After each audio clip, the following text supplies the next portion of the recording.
I want an alternative to music when I work out. What advice do you have?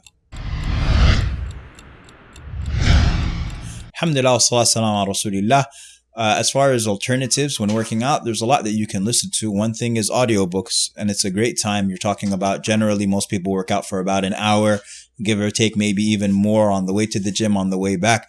And so it's really a great time for a person to cover an entire book, really, if you're studying or if you're listening to audiobooks. And over time, you will build up a lot of information on whatever subjects you're interested in. Number two, there's a lot of courses online. If not just books, but also courses that a person can listen to, whether it's through iTunes University or many other projects that you'll be able to find on a lot of apps.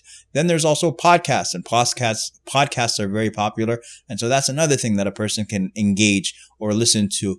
Number four is motivational talks. And so if a person's working out, if you simply look up workout and motivation, you'll find so many motivational speeches where, these personal coaches or what have you are actually hyping you up for the workout. And so all of these are alternatives that hopefully a person can benefit from. And of course, there's also Islamic speeches that a person can listen to while they're working out, and speeches on many other topics, whether it's TED Talks or what have you. So there's a lot out there beyond music for a person working out. And we ask Allah subhanahu wa ta'ala to grant us tawfiq.